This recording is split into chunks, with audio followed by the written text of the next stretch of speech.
two segments. A string of length L fixed at two ends, both ends is vibrating in two segments. दो segment में vibrate कर रही है. The wavelength of the corresponding wave is, दो segment में vibrate कर रही है बेटा. Lambda by 2, lambda by 2, 2 lambda by 2 is equals to L. Clear?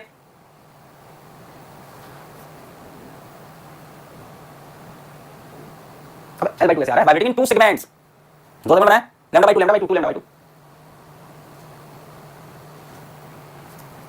1997. Standing waves are produced in a 10 meter long stretch string. In a 10 meter long stretch string, if the string vibrates in 5 segment, 5 segment है बेटा, 5 segment मतलब 5 बार lambda by 2, 5 segment मतलब 5 बार 1 2 3 4 5, 5 segment मतलब lambda by 2 lambda by 2 lambda by 2 lambda 5 lambda by 2 is equals to 10. Lambda is equals to 5 to the 10 to the 4 4. And wave velocity is 20. क्या पूछा है? Frequency f is equals to v by lambda 20/4 5 hertz.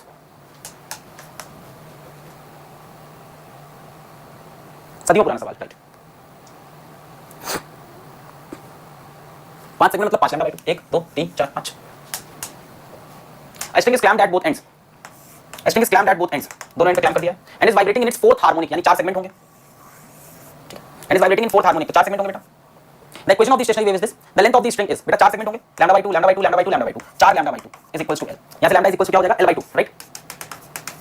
The length of the string is, length किसके बराबर होगी बल्कि 2 lambda की. हमको length निकालनी है. लेंथ किसके बराबर होगी? 2 lambda के. हमने को lambda मिल जाएगा तो काम बन जाएगा. Y is equals to a sin kx. k दिख रहा है, वहां से lambda निकाल लो. k कितना दिख रहा है? 0.157. k होता है 2 pi by lambda. बेटा पाई होता है 2 into 3.14 ले लेते हैं, 2 upon lambda is equal to 0.157. यहां से पॉइंट हटाओ, यहां से पॉइंट हटाओ. 157 2 जा और साथ में 0 लग जाएगा. लैम्डा कितना हो गया? 40.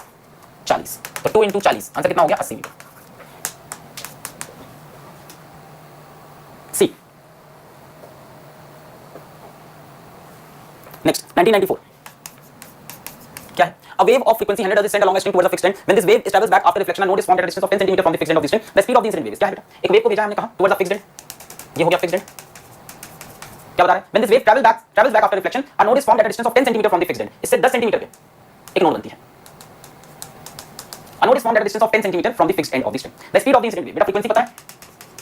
वेवलेंथ पता है, काम बन जाएगा. बेटा ये जगह पे तो नोड होगी, फिक्स्ड नोड होगा. दो नोड के बीच का डिस्टेंस 10 cm. दो नोड के बीच का डिस्टेंस मतलब लैम्डा बाय 2. लैम्डा बाय 2 10 के बराबर, लैम्डा हो गया 20 के बराबर. वो भी क्या? सेंटीमीटर. मीटर में चेंज कर लो 0.2 मीटर. क्या मांगा है बेटा हमसे? Speed v equals to f lambda. f कितना है? 100. लैम्डा कितना है? 0.2. तो इससे एक 0 कट गया, 20 मीटर पर सेकंड. ऑप्शन है कोई?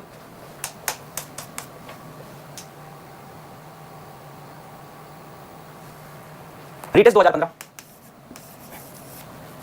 A string is stretched between fixed points separated by 75 centimeter. ठीक है. It is observed to have resonant frequencies of 420 Hz and 315 Hz. There are no other resonant frequencies between these two. The lowest resonant frequency for these strings. बेटा resonant frequencies ये harmonic को बोल रहे हैं. ये harmonics को बोल रहे हैं. रेजोनेंस का मतलब अलग होता है कि किसी ट्यूनिंग फॉक्स रेजोनेंस में आएगा. मतलब कहां की फ्रीक्वेंसी मिल रही है क्या बता रहे हैं? इसकी नेचुरल फ्रीक्वेंसी क्या क्या है ना? रेजोनेंट फ्रीक्वेंसी को आप ऐसे ट्रीट कर सकते हो, नेचुरल फ्रीक्वेंसीज. नेचुरल फ्रीक्वेंसी तो क्या बोल रहे हैं? It is observe to have resonant frequencies of 420 hertz and 315 hertz. और साथ में बड़ी प्यारी लाइन लिखी है, there are no other resonant frequencies between these two. इन दोनों के बीच में कोई फ्रीक्वेंसी नहीं है. मतलब क्या? मतलब ये दोनों एक के बाद एक आए हुए हार्मोनिक हैं. ये लाइन ध्यान से पढ़ो. There are no other resonant frequencies between these two. इनके बीच में कोई और रेजोनेंट फ्रीक्वेंसी है ही नहीं. There are no other resonant frequencies between these two. 315 और 420 के बीच में कोई रेजोनेंट फ्रीक्वेंसी नहीं है. मतलब अगर ये nth हार्मोनिक है तो ये n+1th हार्मोनिक होंगे. The lowest resonant frequency, बेटा lowest resonance frequency का मतलब क्या हुआ? Fundamental tone.